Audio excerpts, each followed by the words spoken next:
Hello, coffee makers, not coffee takers. He is Dr. Joseph J. Burt Miller Jr., and I am the master of cyber farms, Alfredzo B. Nash Jr. We are your hosts of the Cyber Coffee Hour. We are two cyber experts from Mount Vernon, New York, sharing with you our experiences in this field and also the experiences of others so we can ultimately learn, elevate, and grow to realize we all belong in this space. The views and opinions and thoughts are those of the Cyber Coffee Hour and not those of our employers, personal, or professional relationships. We are going to discuss ISC squared study on the workforce graph, and we're going to discuss how AI can address the cyber talent shortage. To help us break this down is our federal resume writer and career success facilitator, Janine Neen Wiggins. How are you doing today? I'm doing well. Thank you Good. guys for having me. Great, great, great. Great. Yeah. This is glad you're here. Glad you're here with us today. Um, so first, Janine Wiggins, affectionately known as Neen, is a federal career coach, a job search trainer, resume writer, and the CEO of Resumes by Neen LLC. Hailing from the vibrant heart of the Republic of Panama, she is a proud Afro-Latina. Janine is a graduate of the University of Arkansas Grantham with a Master of Business Administration and the University of Mobile with a Bachelor of Arts in Communication. She is passionate about empowering federal employees, individuals seeking federal employment, veterans, and their spouses to attain careers, allowing financial stability and purpose alignment.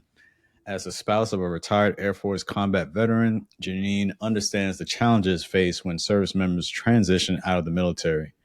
In return, she champions helping her clients achieve their federal career goals, resulting in higher salaries and work stability. When not leading her resume writing team, Janine is an adjunct instructor of career services for an online learning facility. In addition, she serves as a leader at her church, loves to laugh, and enjoys spending time with her husband, family, puppy, and friends. Her business is her calling and an opportunity to help federal job seekers and be the light Christ has called her to be. Neen, welcome to the Cyber Coffee Hour. So, so before we dig into this, because I'm very interested in the articles that we have for today. Alfredzo, you talked about we're going to look at the IC squared workforce study, and also the other article I'm very interested in is when we talk about factoring AI and how that could be a factor with the cyber talent shortage. But before we dig into that, how are y'all both doing? Alfredzo, what you have going on this weekend? Like I said, your birthday's coming up, man. Like, so what are the plans? I'm in birthday mode now. I'm pretty mobile right now, linking up with family members. I had to drive a little bit to get to the wonderful state of Connecticut. And Oh, then nice. I'll be return tripping back to Maryland to go celebrate my birthday. So it's busy. It's busy for me. Oh man, I'm in super birthday mode. super birthday, oh, gotcha. With The Rock coming back to WWE and turning back heel, kind of going back to like '90s Rock. So I just wanted her thoughts on that because he got me hyped up. Yeah, he's gonna Um, return with all the jabronis and all that. oh man, so he's back. Like he's a heel Rock. Cause in the wrestling business, you have face, like baby faces. Those are people who you cheer for. Heel is the one that you boo against. Like, oh man, I can't stand this guy. So he's back to like heel Rock. So Wow. it's actually pretty good. That's gonna be interesting, especially all these Yeah. years, like you said, back to the basic '90s. Some people have not seen that version of the bad heel Rock. You know what I mean? But I think it's making people go back and look because I Yeah, mean, there's yeah. such a. I think that's the greatness of YouTube because man, you can even if you wasn't born or even don't remember certain things in history, you can go back and look at YouTube and find stuff and get yourself caught up. You know hmm what I'm saying? Like you The can watch ultimate certain things Jack that happen. villain, like he was a villain at one hmm point in WWE villain. I even remember the times I even showed my kids like old like Muhammad Ali fights because of YouTube because they put the fights on YouTube and of course the kids weren't born. I mean I wasn't born then, but just be able to watch those events in history. For one, The Rock is still in immaculate shape, and also two, the For me, it was a lot of nostalgia because, especially that I think that one, I think it was SmackDown. He came back out with the the $1,000 Versace shirt and all that stuff, the shades. I was like, oh man, I was like, okay, here we go. So no, I thought it was good because honestly, I don't think because and this is why I haven't really watched WWE for a while because the stars I watched, Stone Cold Steve Austin, Undertaker, of course, The Rock, coming up, Triple H, Shawn Michaels, Bret Hart, what have you. But as they started to age out, I guess that's the thing we have in life. We get old, And getting older. So right, so yeah, they started to age out, and then that allure wasn't there. And Neen, I'm sure you remember like the Monday Night Wars with WWE, WCW. I mean, that was really prime time. When it was 9 o'clock, it was time to go home and make sure you're watching Monday Night Raw. So like, I just didn't have that anymore because of the current stars just didn't quite do it for me. So it took me a while to come back and just seeing The Rock and I think what he's doing is pushing a role. I think he's not trying to take over, but he's trying to push storylines and try to give it more substance. The way I'm looking at it, but I mean, of course, yeah, he's too old to really try to be the full face of the company. I think he will be the face, but just in a different way. Kind of like how Triple H is, more in the executive suite, but He could be the company man, but he ain't doing no more rock bottoms and Jack. I mean, he'll give one out if somebody get out of line. Right. Just paperwork. Right. Oh, can you imagine The Rock as your supervisor? Oh my Man, I would not take him serious. You're like, why is it not done? Yeah. Chair shot across the table. Yeah. Right. You're like, chill out, dude. I tried to close those tickets. I tried to close rock bottom. 100% efficiency. Oh my god. There is no breach. It doesn't matter if there's a breach. Right. Oh my gosh, that would be the best run cybersecurity organization. I can imagine, man. That'd be my crazy. gosh. And then he'll look at you with the little eyebrow thing. Right. Oh yeah, like why you late? Right. Critical vulnerability. Unbelievable. Wow. All right, so let's transition to, or at least try to. As we're talking, when we're looking at the workforce, I think first we want to look at this one article from CNBC. It's titled "How AI and Better Pay Can Address the Ongoing Cyber Talent Shortage." And again, just be thankful The Rock is not your supervisor. So I'll start off with a excerpt from the article. So. And I quote, the cybersecurity skills shortage has been going on for years and it's getting worse with a rising number of firms citing the issue. Nearly 3/4 or 71% of IT and cybersecurity professionals worldwide surveyed earlier this year said the organizations had been impacted by the cybersecurity skills shortage, according to a report from research firm Enterprise Strategy Group, or ESG, and a cybersecurity professional organization, Information Systems Security Association. And that's a sharp increase from 57% who cited the skills gap in a study released by ESG in July 2022. So Neen, I'll go to you first. Just like what are some of the things that come to your mind when you hear that, especially in your role when you do have folks that are pursuing jobs and what are some of the things that come to your mind when you hear that? So first off, I didn't even know that there was such a gap, like that the industry. I knew tech is like in demand because all over LinkedIn, you're like, I want to transition to tech, but Right. nobody's really talking about the cybersecurity. And I think as technology is increasing so fast, we can't keep up with the number of people we need protecting cyber. So I feel like, for one, we, especially people of color, don't know that that's an option for us. And two, there's like gatekeepers. So these gatekeepers, they all have their jobs. Their buddies are getting the jobs, and nobody is really telling the job seekers what skills they need. Where can we go to school to transition into this field? So I feel like your podcast is very, very important. It's going to be influential to job seekers and everybody, because we need to know these things. Even myself as a resume writer, when you sent me the articles, I was like finding some of the facts and statistics very astounding, because I'm like, wow, this is a field that I should be promoting more of, so that people can get into it. Absolutely. Hmm. Alfredzo? Yeah, I 100% agree. I mean, I'm gonna go in a little bit. I like that it says IT and cyber professionals, because my traditional IT path led me into cyber. I came in through IT operations, help desk, different Hmm. companies and things like that. And you're absolutely right. I had to go back to school to get a full understanding of what cyber operations was and how it was different from development operations at the time.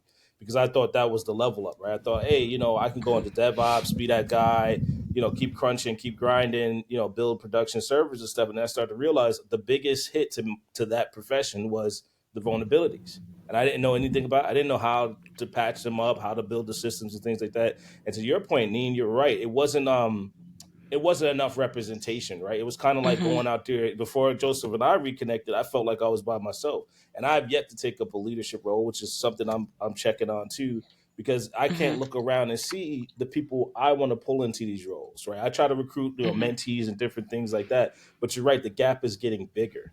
A few years ago it was only like 300 something thousand. Now it's almost double. And I still Hmm. look around and there's a scarcity issue. It's almost like very stressful to see, like, yeah, there are folks that could break into this industry, but they got to level up and grind too. It's got to be a cross Right. training opportunity and apprenticeship. So I can see that gap being a lot larger than it was a few years ago. And so No, it's, no, absolutely. you know, No, I 100% agree with that. I think one of the things that come to mind for me just reading this is because when we talk about, especially during the pandemic or at the height or advent of the pandemic, and exactly. people were losing jobs, people are transitioning, and cybersecurity was one of those fields a lot of people were pivoting to. Like you saw a lot of marketing for cybersecurity was going up. You saw a whole bunch of. I mean, I don't think I ever saw a Udemy commercial before 2020. Honestly, I never Right. Right, saw. I never saw a right, commercial for that right. ever. Me either. So you started And seeing and all the more. schools too, Right? Yeah. all the So cybersecurity cyber. schools. Right. So cybersecurity marketing was going up at that because a lot of people, like I said, they were losing jobs that weren't pandemic proof. I'd say. Hmm. Um, and they looked at cybersecurity as a solution. So you did have a lot of people that were switching over. They were getting certs and things of that nature. But I think once the market started to level out, and I think maybe like 2021 into 2022, you started. Now we're starting to see a lot of the growth, the rapid growth that was happening, is starting to level out because a lot of these organizations are like, yo, we can't. We're starting to lose money now. Like we're hiring too much, and you've seen a massive, which is unfortunate, layoffs and things of that Hmm. nature. And with that, it's also, I think it also caused a saturation within the industry as far as when you're talking about those trying to get into cybersecurity. Because when you're looking at as far as like from an entry level perspective, you may want to, those maybe trying to pursue like their A+ certification, CompTIA A+ or CompTIA Security Plus, especially if you're looking at the government sector trying to get in. I think that's one of the main, you know, that's like one of the baseline requirements. You need to at least have at least your Security Plus certification. Others are more great, but at minimum that at least. Um, so when you have a bunch of people that are having, the same certs and, doing the study work, and like I said, you're seeing the commercials to study and get yourself leveled up. Now you start to, I think that's what caused a lot of the crazy requirements. Like, so for entry level, they want people to have a CISSP. I'm like, yo, that's nuts. Yeah, CISSP, that's after you've been in the field for at least 10 years or so. At least 5 to 7 That's too, right? right. Yeah, that is not a it's not a entry Entry level level cert. certification. Hmm. No, Right. not at all. Um, so what I think what people need to understand from this is that what it is I need to focus on, being in tune of like how the market is changing, and also because with this article, as it talks about AI. AI is going to be a big thing. I believe we're starting to see a lot of different implementation, especially within the government. Um, I do have my concerns. I'm not I'm not against AI. I'm embracing it. If anything, I'm trying to get ahead of it, keep myself abreast of what is going on with AI, how it's going to be used.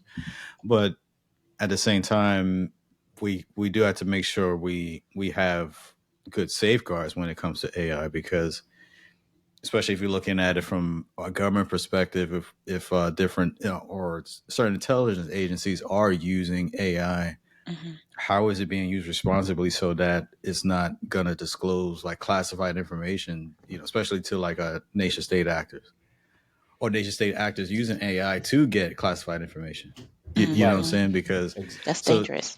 right. So those areas I feel so those who are trying to get in, trying to get started, you may have to look at different methods now, because the um I guess the more traditional ways, I think it's starting to become a little saturated. So I think when you're trying to address this cybersecurity shortage, you may have to look a little differently at how cybersecurity, the full view, um, how the whole landscape. I'm sorry, the word was escaping me. The full landscape of cybersecurity right now, and just how it's changing, and you do have to adjust and change with it as well. Because if not, then you're really gonna get left behind. Because you have a ton of people that are applying, and they all have A+ certs or Security Plus.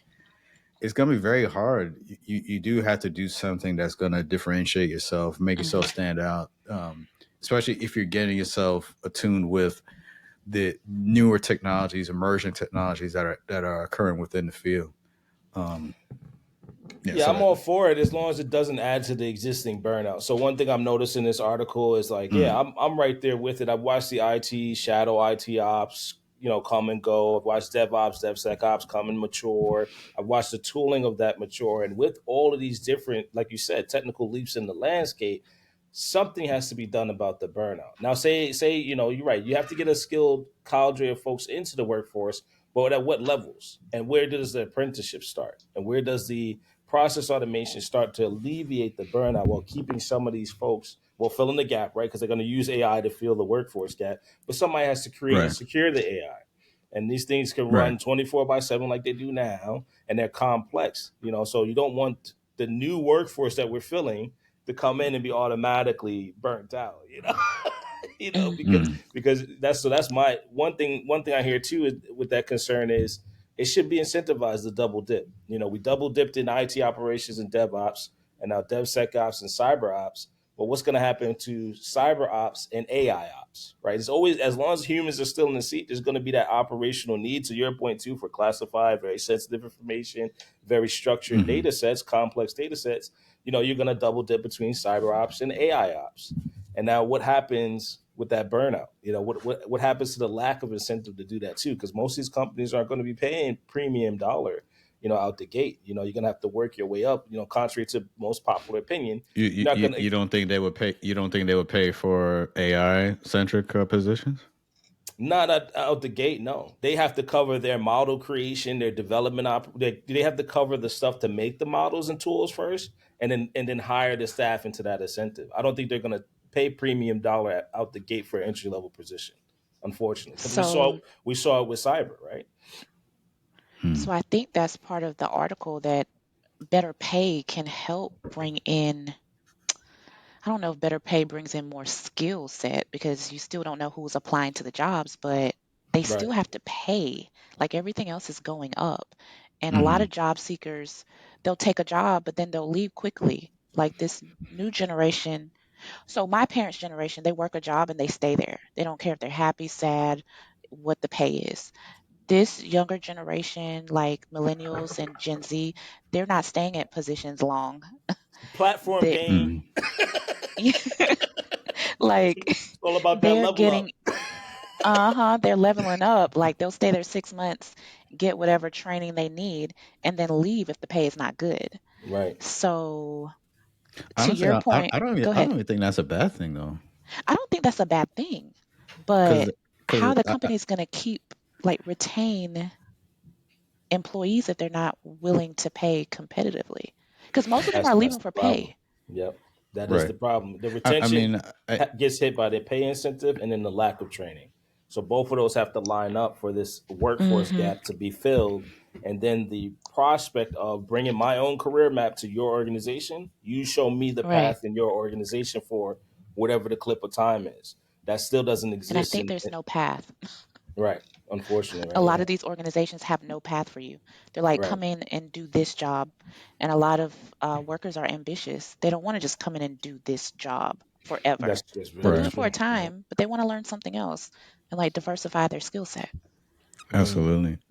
No, I thought what you said, Neen, was very good. Well, caught my attention because we're talking about how the workforce was like for our parents. Hmm. Yeah, because I could definitely attest to that as well. My parents, they more or less stayed at their job, for 10, 20 odd years. My father, he retired now. My mom, she's getting close to retirement. Yeah, mine Um, too. Same. She's about a year or two away. right. Hmm. Yeah, so like I said, yeah, so our parents' generation, that's what they've been accustomed to. Like for us, I know for myself, I moved. If you look at my resume right now on LinkedIn, I've moved around. The most I stayed was probably like 2 years, and then I was leveling up, man. I was like, Mm. look, either I'm gonna get the promotion here or I'm gonna go somewhere else and get it. And get it. I'm not staying Cyber 20, called 30 for it. years at one spot. Right. Cyber Yeah. called for So that level up. You couldn't get all the cyber skills in one no, org. right. Hmm. So because I feel like those the days of our parents where of staying in one spot 20, 30 odd years, I think those days are over. That's Especially over. within cybersecurity. Because to me, I mean, unless you're I mean, unless you're like leveling up like within the organization, like Hmm. going to different roles, I think that's good too. But yeah, no, if you're staying in one spot, the same job, same pay, no, can't do it. No, You got because to Right. move everything else around. is going up. And like, Yeah. how are you going to afford anything? Like, milk is high. A piece of chicken is high. I don't even eat meat, and chicken is so high. I'm like, I'm glad I don't eat that.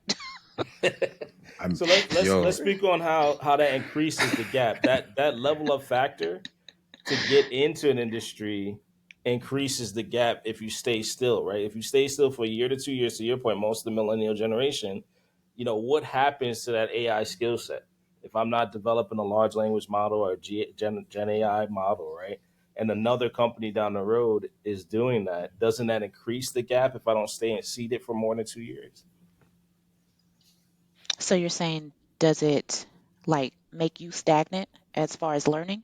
It makes you stagnant, but then also it keeps the gap wider for the people that don't have that skill set. Like the people that have that skill set aren't Oh yeah, aren't coming into the organization. So I feel like that also contributes to widening the gap because you're stagnant, you're not leveling up, you're in the seat, and you can't build that particular Oh, tool. I get what you're right. saying. Yeah. I got it now. Uh, Oh, go ahead. No, no. I was Go, gonna go say, ahead, to Nate. add to that, I feel like employers need to train. Like if they Mm-hmm. can't Yeah. find the candidate that has everything they want, hire one that is trainable, because you Mm. can train somebody to do almost everything. Because at school, they're teaching you like theoretical concepts. You get the on the job training on the job. Right. But the problem is they want you to have this beautiful resume with years of experience, but you can't get that if you don't get trained somewhere. So it's like a catch 22. Or hire the trainer to train, right? So hire the person in the seat Right. Mm-hmm. that's doing the certification on, I hate to say this, but doing the On site. certification while work, yeah, right, while Hmm. working in the role to because they want to jump too, right? They want to go up a couple levels. They want to punch up and talk to the directors, or maybe become, have that person train the trainer for the incentive, not for free, because that's not easy, Yeah, right? It's not easy that's to the do the problem. existing job and train up, And that's experience that goes both ways. Because Yeah. as you mentioned, Alfredo, yeah, do it training. So you have someone that's already within the organization. They could take someone on that's coming on that's new. Hmm. Say, hey, this will be my mentee, or whatnot, or even if you're like a team lead and this is someone that's on my Right. team now and I work with them to develop them. So in this scenario, as a team lead, now you're developing your management skills as you yourself want to level up and maybe get into more executive roles or higher executive roles. So I think that there's a benefit that goes both ways. I mean, you're helping someone get in that's new, trying to get into the field, and then also for the person that's already within the organization, they can develop those skills that is needed so they can themselves level up to more of the leadership or more executive type roles, because you do need those skills. Those skills are needed, and you do need to develop that, because I'm sure we've all had crappy leaders or crappy supervisors because they don't know how to talk to people, they don't know how to deal with people. Right. So What I better think if you cybersecurity strategy is there to make somebody better than yourself, right? Sorry. yeah. Like it just dawned on me, like, No. I'm gonna train somebody and I'm hoping that the braggadocious side of me, and let's be a little real here, they're gonna eat and they're gonna be better than me. Eventually they're gonna have to replace me to go into the cybersecurity role that I want to go into, right? Like I have to be able to make them Hmm. better and keep them eating, right? They have to eat these skills and tools and help me progress. So at the end of the day, I know I'll feel comfortable if this workforce was bulletproof because I trained them, right? And that doesn't seem to be the mindset. When I hear these shortages, I get a little peeved, and I'm sorry to cut you off, Joe. So I just got excited. I get a little No, you peeved got at the fact that no one seems to understand that if I'm the trainer in the seat with the skills to pay the bills, I want to make these people better so I can pass on the skill set, right, that we're talking about and close the gap Mhm. myself, right? I'm gonna close the gap in the seat like an apprenticeship, right? Like that's exactly like a Right. true apprenticeship. So that way I have the proof of training, eight, a head count of eight. I'm automatically gonna be considered a leader at that point. I would hope. you know. But not everyone thinks that way though, No, they and don't. Yeah. that's why we had that gatekeeping issue, because they had this information, or they want to prevent people from coming in because I don't know if they think someone is going to be a perceived threat to them or their They progress, do. whatever. Mm, Yeah, so. And like I said, those who have the knowledge, they don't want to share it, or because they want to keep it for themselves, so they themselves can move up and not lift anyone else up as they move along. So it's a little to aggravating. me, at first, I thought I did like what you said, because for myself, I think that's a sign of greatness where you take someone and then you get them to reach heights they never they never seen, Hmm. even greater heights than yourself. I mean, because honestly, if we're not doing that, then what are we doing? Like, if if we're not trying to make someone better than us, because it's almost the same principle as like a parent and a child. Like, I Bingo. want my Yeah. child to have a better life than me. I don't want to have the same life as me. No, no. I want you to learn from the things that I've went through, but then from there to get a head start. Don't make the same mistakes, but Hmm. realize that they're there, and then be better. Like, we should be looking to get better each iteration, each generation. We should be looking to get better. But no, if you're saying like, oh no, I don't want them to do better than me, so I'm gonna keep them down. You know what I'm saying? So I think that's foolish. I think it's It absolutely is. I, foolishness. I think So that let happens in every industry, even in business as an entrepreneur. I'm all Hmm. for paying for knowledge. I will pay for it. But mm. you pay for it and they still don't want to tell you. And I'm like, Oh, I just paid you $1,000 and learned nothing. oh, Oh, we Like see that all the Neen. time in pen testing. it's We see it's that all the like, time. but you say you have scaled your business to 6 figures, 7 figures. Okay, show me the blueprint. If you show me once, I can do it. But they don't want to see you do anything. I guess it's like that in cyber too, across all industries. It's like the Mm. gatekeepers, I did it, or maybe they just didn't do it. So they might not really know what they There's know. snakes in cyber too. Okay. Yeah. We have some Unfortunately. snakes. I ain't gonna call them out, but Alfredzo Yeah, know. don't Like, call them We out. know. there's snakes. Yeah, there's Text Yeah. me just the name, I'll say it. I'm just kidding. Yeah. we'll put down the side of the desk in the show notes for you. Right. um, but to I'll be your the point too, whistleblower. right, there we go. That's what we're talking about. To your point too, Joseph, the generational mindset, right? So Mm, cybersecurity ain't gonna be hot when we're in our 50s. Like when we turn to the monumentous age that rock is now, a whole nother generation of cybersecurity will pass. So we're looking at Right. cybersecurity like we looked at the rock in the 90s, right? And they're coming up, right? what's the next school, the new school is looking at AI like the new hotness, right? So they're gonna look at what Yeah. we're doing as boring. Yeah. Let's be real. Cyber operations is gonna get boring to them. Threat intel is gonna get boring to them. Malware analysis is gonna be boring because to them, I have to write the model that does everything. That's my anticipation. Like even so 20 years from now, I would hope my kid wouldn't say she wants to be a cybersecurity engineer. I would hope she want to be a machine learning engineer or some other, if she even chooses to Right. get into technology. My oldest, that is, and at the same time, I'm gonna still want to keep up with that, right? What is the new hotness in AI doing, and how is it replacing dad? Yeah. So we gotta encourage that generation because there is a plan. I hate to even say this, there is a planned obsolescence of some of these technologies. Some of the threat intel tools are already modeled after AI. They're Yeah. already doing, a lot of the generative AI techniques that we're studied for years. We came up on it, but it's trying to basically level up and understand that we don't have to do the job the same way.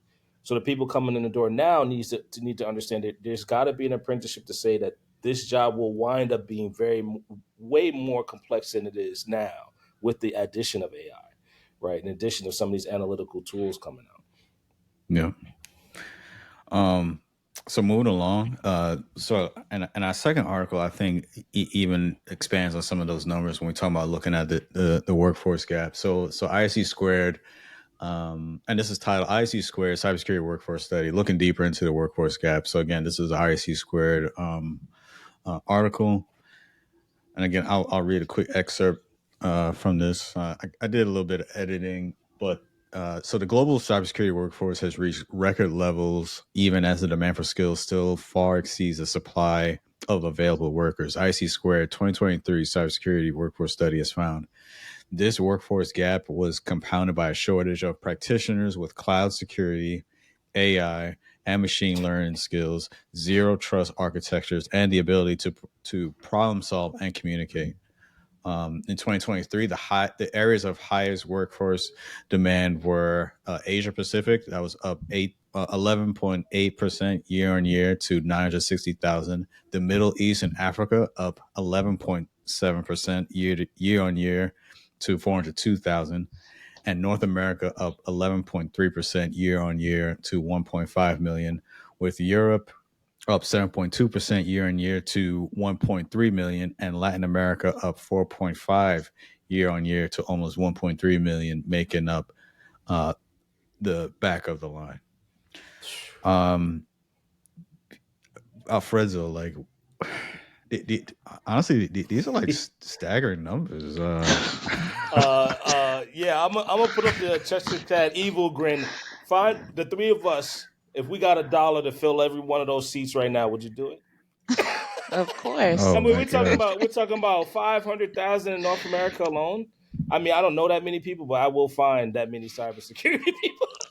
I mean, that's staggering. That should be that's a security concern. If we have a workforce that needs 500 to 700,000 folks just to do the job we're doing today, charge $1 to find those people. That's $500,000 Hmm. in investment. Like Yeah. that's what tracks in my brain. And then now you task the folks in the seat, right? Their salary's going to go up. They have to go up. They have to. At the end of the day, if you want me to close the gap, I'll find 200 people to fill your headcount with. Give an incentive to do that. Give that direct incentive to I know people are trying to either transition from IT and get into cyber or transition from a lateral non-technical field and need the trainer moment I talked about before. Those both can be incentivized and you get 2 times the headcount. Now watch, don't nobody steal my idea. but if you were to charge a That's company probably with that. a bad spot if you're trying to keep your idea to yourself. You gotta share Right, it I with know. everybody, Too late, right? too late. It's out there. The Right. we got you now, buddy.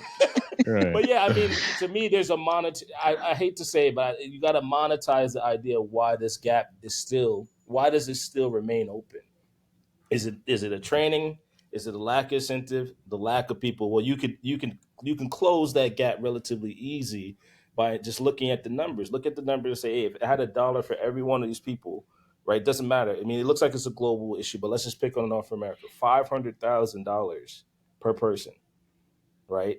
What kind of investment is that from a government, private sector, whatever? It doesn't matter. At this point, you could close the gap if you gave people cohorts of students or existing workers to train back and go into adjuncts and say, look, I'm in the field still. Here's a class of 20 at a clip every semester to these employers. So I have not seen that in my career yet, right? I've seen pieces of it in different industries, but in cyber, I have not seen that yet. I have not seen that direct correlation to a class of 20, 200, 2,000. Here's the employers and here's the incentive to go in this industry, right? So that's how I would attack it. Like, look, start at the basic high school, college, that preamble age where they're going Mm-hmm. to figure out where they want to go and give them that path directly to a six-figure salary. Doesn't matter. I mean, at this point, it's going to get worse. So why not? Why not start that now? Right. I I guess, agree.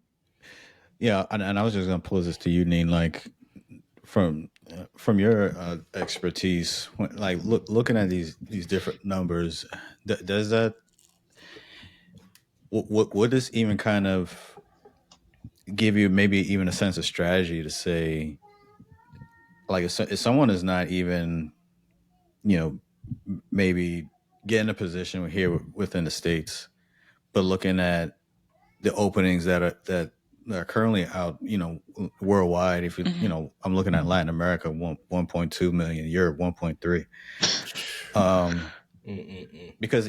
Because also I look at it from because what's the main thing that when we're getting a job, the main thing we want to do, we're trying to get experience, right? Experience, money, So yeah, benefits, but right. experience. Mm-hmm. But the experience is what is gonna get you to travel far. Right. If you The have the skills to experience, pay the then bills. yeah.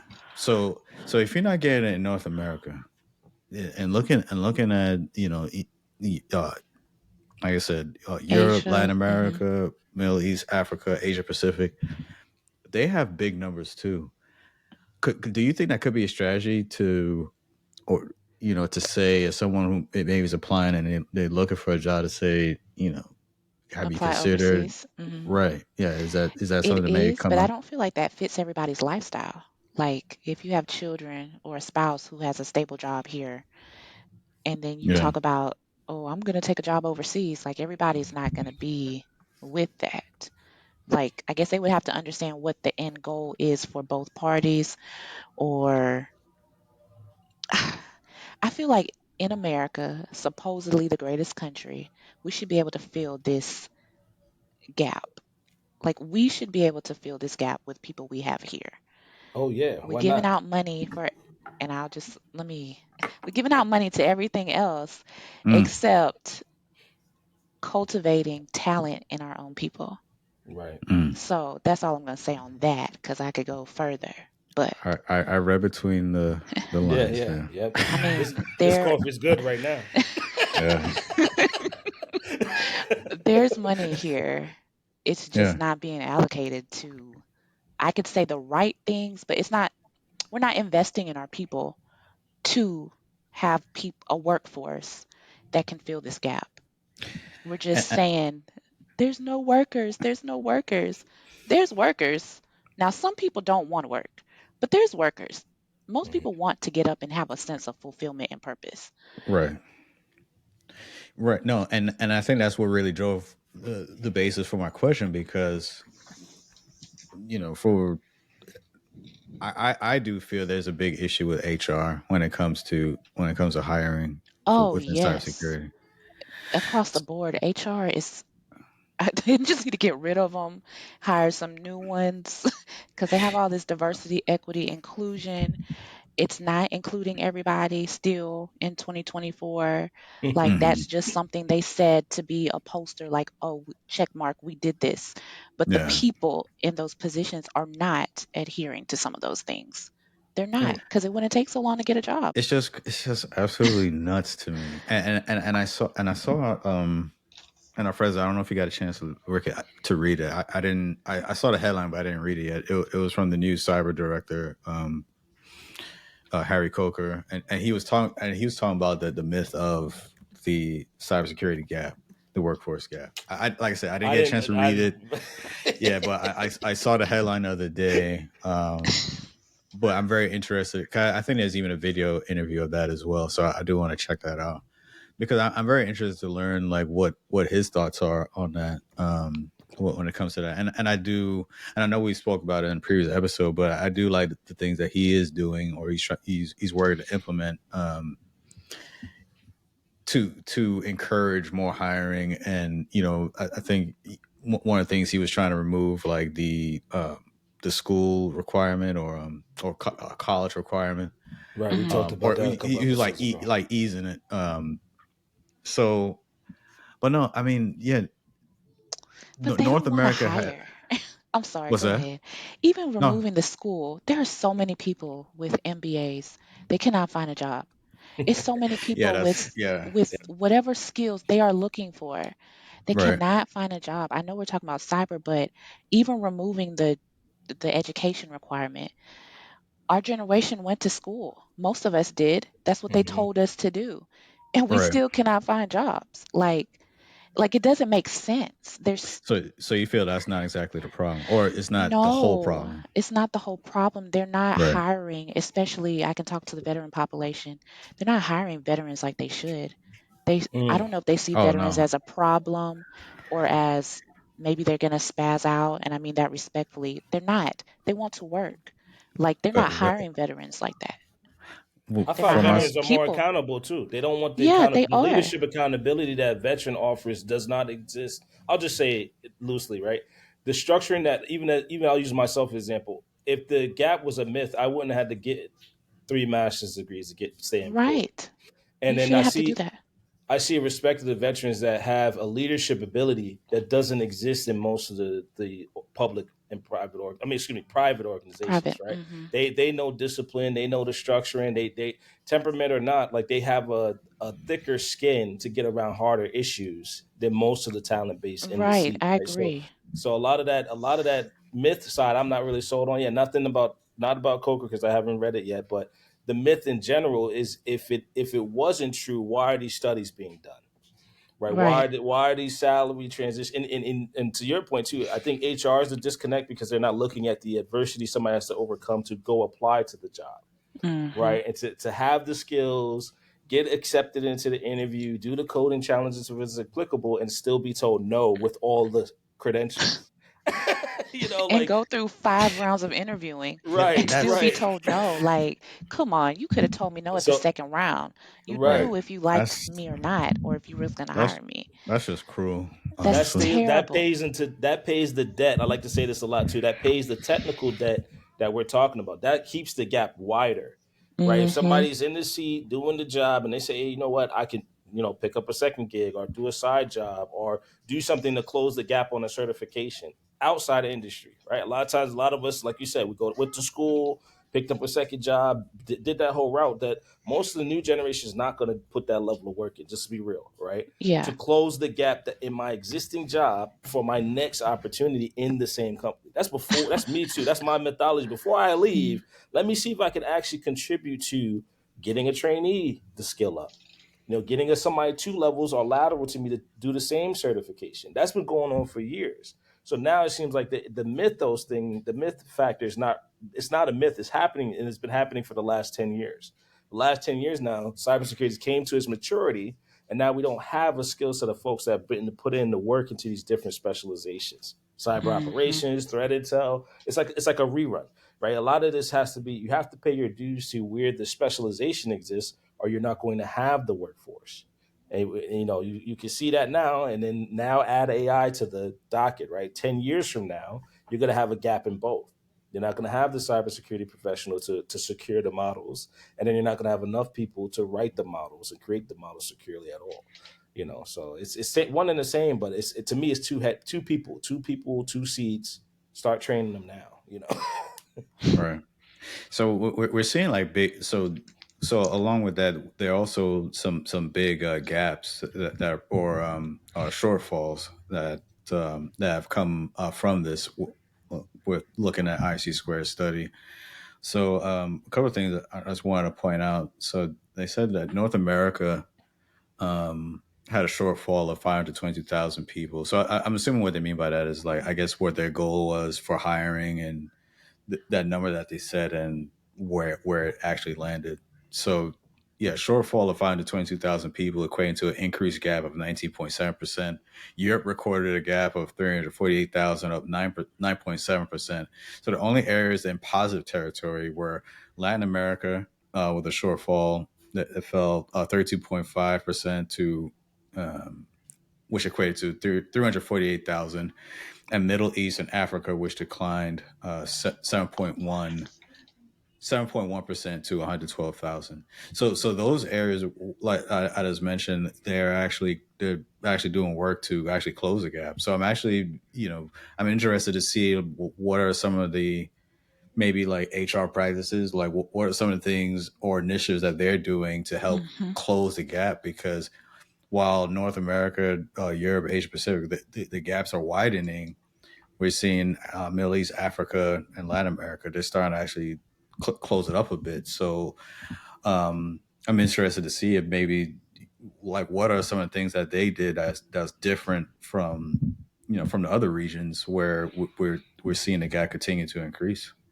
Well, I have a suspicion, right? Are those countries governments directly partnered to staff both public and private? Like, I don't know how it works in South America or Europe or whatever, but the only delineating line that I can see is that someone funds education, you go work in public, right? If public funds it, you work in public. If private funds it, you work in private. But I never seen this amalgamation in the United States anyway, of where I go to school, right? It's funded by an organization wherever it may lie, and then I have a direct route into a job, right? Let's just say, like, I think these other countries might be trying that. They might be trying Almost out, like the medical field. yeah, almost like medical or Because Yeah, legal. I think they Yeah, have a great way, like a great pipeline, like or set up the way they do it. I So do too. yeah, because yeah. you go to college and you get, and I forget the term. Residency. Well, yeah, but it's something to where like you get paired with with a school like after or yeah, you get paired with a job. I forget. It's a proper term, but I mean I know residency. Yes, yeah, you working within the job. There's something else. I'm sorry, I forgot. But no, but all in all, they do have a great methodology as far as from getting from college to the actual hospital, in this scenario, to the hospital to where you're going to work. There is a direct connection. Cybersecurity doesn't have that. And you know, Right. it would be nice if the cybersecurity organizations created their own schools, because a lot of colleges have hospitals. Like I know here, one of our big hospitals, it's connected to a college. So there's no question if you become a nurse, are you going to find a job? You just work for the hospital that's connected to your college. Yeah. So like the cybersecurity, I have not seen that, like you said. If they had some type of training program for the organization to say, hey, come train with us, and then we will give you an entry level position, you'll continue training, or either internships, apprenticeships, something like that. They are doing it Everybody's on in, their own. yeah, they are doing it in their pockets. There are federally accredited schools, but they're not all paired up. Like, how do I say this? They're paired up for particular government opportunities. The Hmm. private sector, I haven't seen that in, right? So Mm-mm. if you go to my Armada, right, you'll get a accredited federal degree, and then you'll be put into the what is it, the cyber seek workforce, right? There's a cyber seek workforce out there, staffed Yeah. up jobs. They have open positions listed, but then again, that's only a few 100,000 roles, right? That's not the Hmm. whole cumulative workforce shortage that we're seeing in North America. And to your point, I think if I looked at Latin America having a net positive, closing their gap, something there seems to say that either their government's involved or their private sector entities are contributing workforce and incentive to it, right? They're contributing like direct incentive to pull talent into their particular organizations. I would suspect, but it's worth researching more to see what exactly those countries are doing to get out of the red, essentially, to get out of the red and contribute bodies to the workforce. Right. So as we get ready to close out this article, I just want to just give little last tidbits regarding this. So yeah, so the study highlighted notable increases in the Middle East, including UAE and Saudi Arabia, significant gaps in areas like Japan, North America, and Europe. So the shortage is attributed to the growing need for cybersecurity, challenges in training, new workers, and economic conditions. The study underscores the importance of addressing skills gaps, investing in cybersecurity education, which I think is very important, and create new pathways for career development. And Neen, I think you even touched on that as well. Like, as far as why would someone want to stay at this position and their career is not going anywhere? Like, Right. if you're not giving me what I need, okay, I'm gonna go to company X or company B or wherever. Like, I'm not gonna stay here for 20, 30 odd years just doing the same thing. I'm sorry, those days are over. They're done. Right. What do you think about the remote aspect too? I forgot to mention that. Like if somebody had the opportunity in the United States to work remote and these countries closing the gap, wouldn't that be incentive for somebody to say Wait, work in the United States? work So in you're this? based in the United States, but Yep. you're working for a Working for remote company? Yeah, you okay. work for a remote company, say in the in Europe or in Latin Uh-huh. America, right? How is that the same headcount essentially? Is that closing the gap? That's interesting. I don't know. I don't know if they parsed that out. At least Yeah, not we on had this this. one. They didn't Mhm. break that down as far as like remote workers. They just Mhm. put all workers together. But Right. no, but that's interesting because it could the numbers would definitely change a bit. It would definitely change for sure. Is it Yeah. safe to say that cyber jobs can be done remote? Do we trust people to do that remote? That's the Something part. That's the part. like, Some of them probably you Mm. don't want to trust them because of the type of information you're dealing with. yeah, But I think when it comes to like threat detection, incident response, I hear a few like Yeah, malware people at analysis. work you can't trust. So I Yeah, mean, yeah, I exactly. You mean, can't, yeah, that's true. you can't. But when it comes to the operational roles, yeah, I mean, it's a service that's at the end of the day, you're answering alerts, right? You might be in a cloud provider of choice. I don't see why not. Again, it all depends on the type of customer and data you're managing, right? And then, yeah, to Joseph's point, there are insider threats that could, mhm. could leverage that remote availability incorrectly or maliciously, excuse me, I shouldn't say incorrectly, like with the intention to harm the workforce. So, um, I would say cyber operations, yes, but threat intel and those specific jobs, probably not. Like, probably not yet, anyway. That makes Right. sense. Mhm. All right. Yeah, this is good stuff. Yeah, I think you know, I'm looking forward to see if IC2 puts out more reports like this. 'Cause I thought this was very informative, and as you mentioned, Alfredzo, I am very interested to see how they factor in those remote workers and how much of an impact that does make on those numbers. So this was good. I really appreciate this discussion. So now, right now, as we do, as we like to do here at the Cyber Coffee Hour, as we break down the articles and everything like that, we like to pivot, focus our attention on our guest. And today, our guest, of course, is Neen here with us. And we're going to grill her. We're going to ask a ton of questions. You know what I'm saying? We're going to, With make her sweet. charcoal, Yeah, there you charcoal go. or wood? I Uh, mean, Yeah. charcoal or gas grill? oh, see, so you got to go with the hickory. Just, Ah, yeah, you got to do the blend that they have charcoal and hickory now. right. It doesn't matter. Right, There you go. right. Doesn't matter how you grill. Oh man, I did not expect so much WWE drops in this episode, but I'm for it. I love it. I love it. So Neen, first question, and of course this is a cybersecurity show. Hmm. How has cyber impacted your career? Business endeavors, lifestyle, things of that nature. Yeah, so of course, dealing with resume writing, some clients actually send me very sensitive information. So I make sure I destroy all of that. I don't print that stuff. Like I've Oh had wow. documents with their social on it, and I'm like, why are you emailing this? Yeah. What are you Mm. doing? Yeah, so I make Maybe you sure shouldn't apply for the show.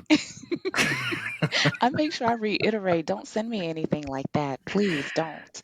Yeah. Because, I mean, you're putting yourself at risk, even though I do have antivirus software and whatnot. I scan the files that I'm opening. But as far as cybersecurity, I actually took a class. I was in a mentorship class last year, and the next to last class emphasized how every business needed cyber. And that really kind of like dinged me because I didn't think of my resume writing business as needing cyber. But I mean, I could be breached, prayerfully not, if somebody like hacked into my computer. So I started cutting my computer off at night, exiting out of everything, and not just leaving it on indefinitely. And You're then starting to sound like Alfredzo. Yeah, yes. look, He does I he cut does the same every thing. all the devices are off at night except my phone. And then as Hmm. far as customer files, I delete those. Like I'll keep it for Yeah. I like to keep them 2 years, but if you lose your resume, like you paid me for it, I hope you found it. But I delete those. I clear out my emails. I delete those. And then anything I need of my stuff, I'll save it to the cloud. So I have a copy of it. And But so yeah, that's your disaster recovery plan to restore back from the cloud, right? yeah, and I'm still working on that because in that class I took, she mentioned a lot of things. I have it written in a notebook, but it's a lot to think about that I wasn't thinking about with cyber. Like it's detailed. Alfredo, first, I'll say, Nina, I think that's great what you're doing because, Alfredo, I want to get your thoughts on this real quick. Mm-hmm. When a lot of people that are, entrepreneurs, pursuing their own business, Hmm. especially when it's not based on cybersecurity, they're not thinking cybersecurity. They're just going Right. out trying to do this, whatever, and not really following even basic cybersecurity practices. So just hearing Neen just say these things, I think it's very refreshing because one, she's not, cybersecurity focused for her business, but understanding the severity of like the information that she does gather and how important that data is to make sure to protect. I think that's great that you are exercising those practices for your business because like I said, a lot of people that are doing this that don't focus on cyber, they they they I don't know how they maintain it because they're not doing I say the due diligence to ensure that There you they're go. That's protecting the the word. information Hmm. that they have. That's the word. That's the word. And it takes the due diligence. I hear you. You're right. You're kind of thinking like the cyber professional in the seat of what Hmm. happens when I get targeted, right? Right. There's cyber talent giving you their resumes, and then malicious actors will see you as the pivot point to know who the defenders are. So to Hmm. Joseph's point, that's spot on. You're already doing the level up we were talking about earlier. Like you went to the training, you did the training while you're in the seat managing your business. A lot of folks don't do that. And then the same pivot, because that's the pivot in the seat to go get the cybersecurity training is the due diligence. I want everyone listening to Right. realize like that is not an amateur move, right? That's not an amateur move to do a job in the existing seat and then pivot and say, I need these skills to protect myself and others. And that's what a lot is the expectation, I would like to say, of getting the experience in this field, right? You're protecting yourself and others while doing your task, writing resumes for cyber talented folks, and then Hmm. making sure those resumes don't leak critical information or get stolen or ransomware. Right. Let's just wait. Let's be real. Like, it'll be ransomed, and you can't get access to it to run your business. Right. So Right. I 100% I applaud you for thinking about that and doing the training. The training is the part that the Yeah, resonates that's with me big. to say, I'll cut this off at night so I can until I'm in a good defensive position to secure that data. That's great. Just Alfred, you this want? week. Oh, I'm sorry. Go ahead. No. Go ahead. I was Yeah. gonna say just this week I even had to change my Facebook password because I kept getting these notifications and also the two-factor authentication. I use that on everything. Oh. Right. Um, Right. because I'm getting these notifications saying, "Did you try to change your password?" I'm like, "I haven't logged Oh. into Facebook." So Oh. I There you changed the go. password to Yeah. something like with all these extra characters and whatnot. So Hmm. like the Yeah. threats are That's the real. move. Like Yeah. the threats are real. Yeah. Even because somebody would want my Facebook or my LinkedIn because I have access to so many people. They get on there, start posting something crazy. You guys know it's not me, but that's still a threat. Like, Yeah. it's still a They're breach. I'm targeting. sorry. Yeah, they're targeting your brand at that point. They're trying Yeah, to my Yeah. brand. manipulate your brand. Yeah. Yeah. Yeah. Absolutely. Alfred, you have the next question? Oh no. Really. Oh yeah. Yes. Yeah. So how important is that backup strategy you have? Like, say for example, we just said, you're being targeted, or you're taking measures to protect your organization. How important is it for you to continue to learn how to back up your data, ensure that it's not being ransomed, and be aware of people that might attack your organization that writes resumes? How important is that right now to you? Yes, very important to me because again, I have my clients' information. Like most of my clients, I have their address, their phone number, Mm, their employers. So even though like not a lot of things can be done with that, that would still be a breach. So it's important for me to keep it safe because they trust me with their documents and they're paying a premium price. So I should have something in place to protect them and to protect my organization from any type of vulnerabilities. Nice. Yep. absolutely. Yep. Well, what are some obstacles that you've had to overcome to get where you are today? I say myself, like you know how we Mm, we decide to do something and then you get some sense of fear or what are people going to say if I make this video? Um, right. then let's just be real, the internet, there's so many trolls on at Uh, least even yesterday on my post, somebody told me that they didn't agree with what I posted. Okay, so what I posted was still right. So if you don't agree with it, keep scrolling. So things like that can make you second guess like did I post the right information? So my main obstacle has been myself, like overcoming second guessing myself and knowing that I am an expert at my craft and just walking in that. So right. yeah, because the internet is kind of crazy here. No, no, I think that's very spot on because I deal with that myself when we talk about like imposter syndrome. You as you're I'd say as you're going along the journey of whatever it is that you're trying Hmm. to do, what you set out to accomplish. um there are times when it gets tough. You start, when you have those quiet moments, you're like, man, I don't know if I can do this. Like you're like, like what in the Yeah. world am I doing? Like why That's am it I every here? month. Yeah. You know what I'm saying? Like I even remember like when I first joined the military and I got to basic training in San Antonio, Texas. Get out the bus and those TIs train instructors. I mean they ruthless. So as soon as you got the bus, as soon as you got the bus, you belong to them. I mean they yelling and throwing all your stuff all over the place, and I'm saying to myself like, what in the world am I doing? Like what the? Why did I agree to come out here? So Right. yeah, so I think a lot of times you do have to stick to it, trust. I know it may sound cliche, but really trust the process because there's a reason as to why you're doing this, why you're going through this, why you're going through this pain.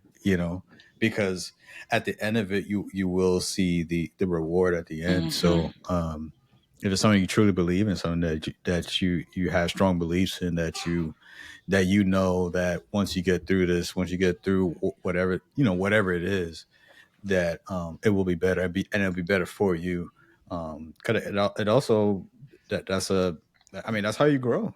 I mean point blank, that's how you grow. Hmm. Growth You is Yeah. go through the uncomfortable. hard stuff, right? No, Yeah, it's not. yeah, There's a pressure. There's a pressure associated with that. I mean, I think it's also honorable that you're writing the resumes to close the skill gap. Right, right. So there's a Hmm. mm, pressure. There's a like you said, there's an imposter syndrome there. Is this my purpose? Am I going to get these folks staffed in the positions that are going to make them happy, right? Are going to improve their Right. lives. So there's a lot of weight in that journey. right. We'll tone it down a little bit. So, what is your favorite coffee that helps you throughout the day? So I don't drink coffee. I do Oh, like tea. stop the So interview. Stop. Not cut it joking. off. It's your loss. It's your loss. Like, Don't Right. make me bring the rock back in here. It Right. I think doesn't we got it. matter. I think the signal is gonna get cut right here. Now, there's a second Look, I'm guest a now tea that doesn't drink drinker. coffee. I love tea. Uh, I've been on another Mm. coffee chat before, and everybody's like, "You don't drink coffee?" I'm like, "Look, when I wake up, I'm already on 10. If I drink coffee, y'all will be sick of me. Like, I have enough energy. So I don't really drink anything caffeinated, but I love green tea, ginger tea, um, regular black tea. I'm a tea drinker and water.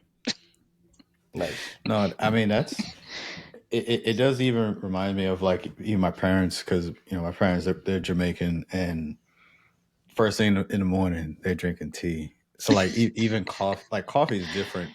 They really just they typically don't really drink coffee much. Hmm. Cause like even when I go to visit, they see me, I'll drink coffee, but no, for them that's the main thing. Like I mean, whichever type of tea, but it's always like something hot. You gotta drink something hot in the Right. morning. So That's tea how we is grew up. Drink your hot right. tea before breakfast. I'm like, what is Yeah. this doing? So is that something like you grew up with? Like, Yeah, we drank tea. was that some? But yeah, but was that something that it took you a while to say I want to start drinking tea, or it just No, it just kind of just came. came Like, naturally? it's not like you have choices. Yeah. Here's your Right. breakfast, here's your tea, and here's your water. Right. This is what you're eating and drinking today. Right. These new kids have choices. I didn't have choices like that. No. But Oh great man. parents, so I don't want them to hear this and think anything. Yeah. They might call you after this episode. Um. What about hobbies, interests, like what you like to do for fun? Like Uh, when you're not working, when you're not needing by resumes, like what do I you do? I like going to comedy shows. I like Okay, WWE, obviously. obviously. Um, I like shopping, even though I have toned back from that. But I like shoes. So, and I particularly like Converse. So I have like a lot of Converse in different colors. Oh, okay. Nice. I'm not sure if Nice. that's a good hobby. It can be expensive. But my hobbies that don't require too much money are like comedy shows. I want to go see Cat Williams. He's coming here next month. Nice. Um, Okay.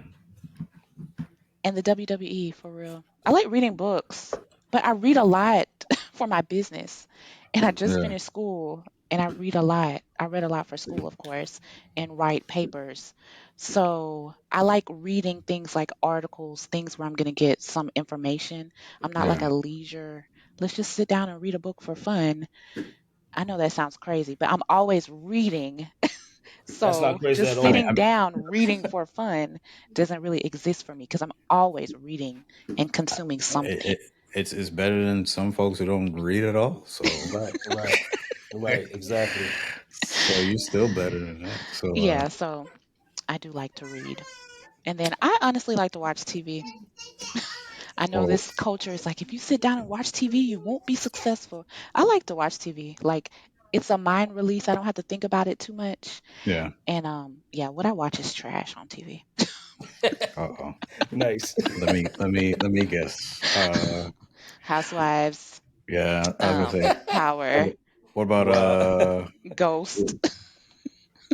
Rated to Love or Oh, I Re- haven't seen that. I I've used to watched the blind, what do you call it? The one where they don't oh see each other. Blind Love. Now that makes me I, laugh. I know what you're talking about. Yeah, Yeah, I that think makes I me think it's on laugh. Netflix now. It is. Love They're is like blind. yeah, Yeah. yeah. They stand behind a wall and they talk to each other through Yes. the wall, That's weird to me, but and yeah, you gotta make a commitment to somebody as you talking to them through the wall, just yeah. through I some get the drywall. principle of it, but come on, y'all. I don't know. I mean, and even with some of these game shows, the game shows are not even game They're not shows the anymore. same. It's I like Price is Right. I like the old game shows like Jeopardy, Price is Right. These new I game think shows are different. it's foolishness. I mean, I'm sorry. Maybe I'm the old man on the lawn now. Maybe Yeah, that's it where is. I've It's gone to. definitely. It's But definitely. I didn't know there was other shows like that. To be honest Yeah, with you. right. it's Yeah, different now. Things are just different now. it's not the same. I don't know. I can't get into it. Yeah, and I used to love it. I mean, Jeopardy too. And I don't know. When Alex Trebek, He left the passed. left the serve. I don't know. And then I saw everyone kind of fighting to be the host. Now I don't know. It just took that. Yeah, It took that takes that away. prestigiousness from Jeopardy Right. away for me. And I'm like, Yeah. Right. I like the like old Jeopardy. The new ones are kind of, it's just different. We're yeah, just it's in a not, different time. But I yeah, guess Yeah. every generation says that. yeah, Right. yeah. They're gonna That's the they're gonna truth. criticize everything. Like the stuff that we like now. Someone else is gonna criticize it later. Right. Well, as far as movies, did you see the new Bob Marley movie? No, I haven't seen that. Is it on Um, streaming or in the movie theater? no, it's in the theater. Oh no, I The haven't actually been to the movie theater. We haven't been since before COVID. Oh oh wow. Everything is oh streaming. Yeah, everything's oh, streaming. you wait till it comes out. You don't like theaters. You don't go No, to I theaters. like theaters. We just haven't been. Like everything Oh, comes out on streaming. Amazon Prime, Peacock, Netflix. and don't be going with that because the prices with these, man. I'm about to Oh start cutting yeah. these things off. Like Yeah. it's getting nuts. I will only get certain ones if I like Peacock. I have it because WWE, and that's crazy because WWE comes on Fox, but to see the special events you have to have streaming. So they're all making. It's just a moneymaker. Yeah, It's the yeah. penny pinching to get you to watch the premium content. Yes, Right, right. yes. So along that vein, so now baseball season started to come about, and so for the Yankees, like to watch a Yankees game is a mystery because they have certain games on Apple TV. They have some games on, I think, on Peacock. I think HBO Max is starting to get into sports, so they because I know they're Oh carrying wow. like NBA games, so they maybe carry some baseball games as well. And it's like, yo, like, and they have games on their own network, or yes, on the Yes network. I'm like, yo, I have no idea where to watch the games because there's like 10 different companies that have the games, and they're all behind paywalls. Like you have to pay. Like I said, you have to Oh, pay that's for the streaming crazy. It's app. like pay per view. It's like pay per view was back in the day. Yep. So they all But there becoming the was only streaming pay per one view. pay-per-view. Yeah. Right. Yeah. That's true. Now That's there's true. like 10 different Oh Yep. my pay-per-views. gosh. Yep. I was like, That's yo, very man, true. I can't keep up. I can't do it. I don't know. Well, Neen, this was absolutely fantastic. I thought you were a great guest. Had a great time Thank you. having you on. And Yep. before we go, I want to ask if you have any last words, comments you want to share with our listeners. Well, I would like to tell your listeners how they can get in contact with me. They can visit my website. It's resumesbyneen.com, or they can find me on LinkedIn, TikTok, Facebook, Instagram, all at Resumes by Neen. But on LinkedIn, it's actually my name, so Janine Wiggins. And I've truly enjoyed this chat today. Cyber is super important, regardless of if you're working in the industry or you have a business that you need to protect, or just an individual, you need to protect your own uh, documents and whatnot. Awesome. That's all right. Thank you so So much. that's a wrap. Yeah. Yeah, so that's a wrap. So, yeah, Okay. thank you for tuning in to the Cyber Coffee Hour. If you enjoyed this episode, please like, share, and subscribe. Follow us on all of our platforms. You can find the Cyber Coffee Hour on YouTube, Spotify, Apple Podcasts, and Google Podcasts. Yes, That yes. is a wrap, and we'll catch you out on the next one. Peace.